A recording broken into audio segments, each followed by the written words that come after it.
Workplace violence is a serious issue in the United States, and one that affects people from all walks of life. It can take many forms, ranging from verbal abuse to physical assault. Statistics show that disrespect is one of the key triggers for workplace violence, and this same disrespect often carries over into other aspects of an individual's life. Unfortunately, most people in the U.S. are living from paycheck to paycheck and are subjected to humiliation from their employers on a daily basis. This contributes to feelings of powerlessness and frustration, which can easily escalate into violence if not properly managed. It is a mystery why workplace violence does not occur more frequently in the United States when considering the amount of stress and disrespect that many Americans endure in the workplace. Today we're going to go over some of the worst incidences of workplace violence in the USA. Going postal. On August 20, 1986, a workplace massacre shook the United States Postal Service to its core. Patrick Henry Sherrill, an employee of the Edmond, Oklahoma Post Office branch and former U.S. Marine, entered his workstation and proceeded to shoot 20 people, killing 14 and wounding 6 others, before turning his gun on himself. This tragedy was the deadliest incident of workplace violence in American history and spawned the infamous phrase, "going postal." In less than 15 minutes, Sherrill had committed an act of unimaginable violence. He initially shot Richard Esser Jr., one of the 2 supervisors who had verbally disciplined him the previous day. He then attempted to find Bill Bland, another supervisor tasked with reprimanding Sherrill, only to discover that Bland had overslept and arrived late to work. After not finding Bland, Sherrill shot Paul Michael Rockney, another co-worker. Sherrill then continued his rampage through Edmond's post office branch, shooting indiscriminately at other employees until the police arrived and forced him to retreat into a storage area within the building. He was found dead shortly after with a self-inflicted gunshot wound. The Edmond Post Office massacre sent shockwaves throughout the state and nation, sparking conversations about workplace violence and raising questions about how to detect potentially dangerous employees before tragedies occur. The lives of those killed in the massacre will never be forgotten, and their deaths remain a solemn reminder of the consequences of unchecked violence. Leo the paper mill worker. Leo was a family man, devoted to his wife and children. He did not take lightly the problems surrounding him, and so he took matters into his own hands that fateful October morning. He woke up early that day and drove his kids to school, dropping them off with a kiss goodbye. Afterward, he drove his wife to her job and wished her a good day. Afterward, he drove himself to the paper mill where he worked, but instead of going in to get ready for his shift, he stood outside with a gun in his hand. He shot 5 supervisors one by one, then jumped in his car and drove off. The police were already on their way to the mill, but Leo was long gone. He had a plan and he wasn't going to be stopped.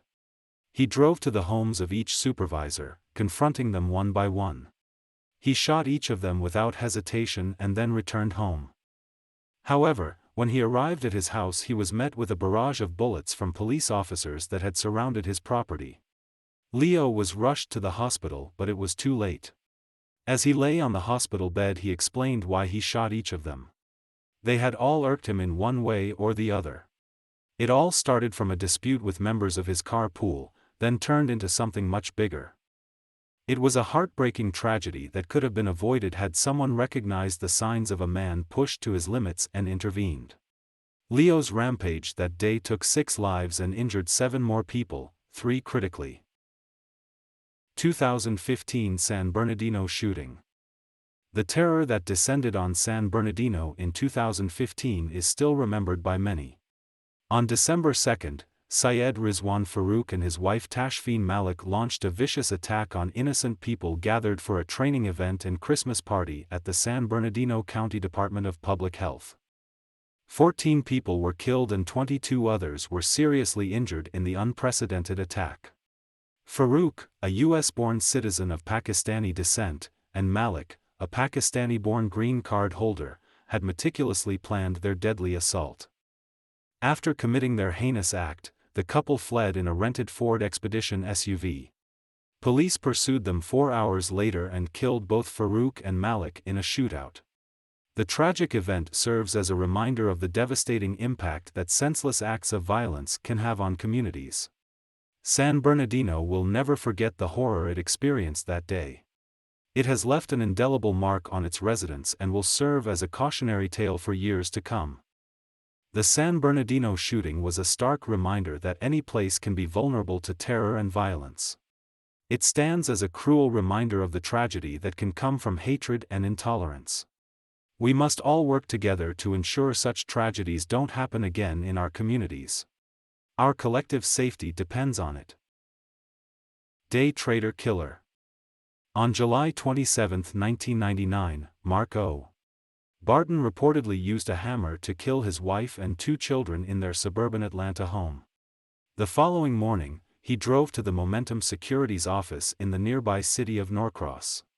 For more than an hour, Barton indiscriminately opened fire on employees and visitors in the office, killing 4 people and injuring 6 others. The next day, he drove to the Alltech Investment Group office in nearby Atlanta.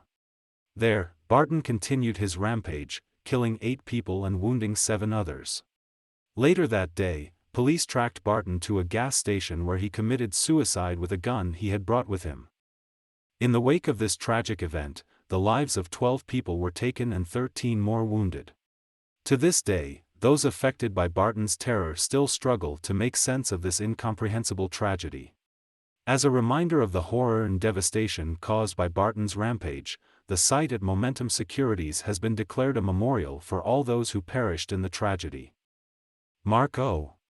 Barton's rampage is a stark reminder of the need for greater understanding and awareness of mental health issues, and of the importance of seeking help when dealing with psychological distress.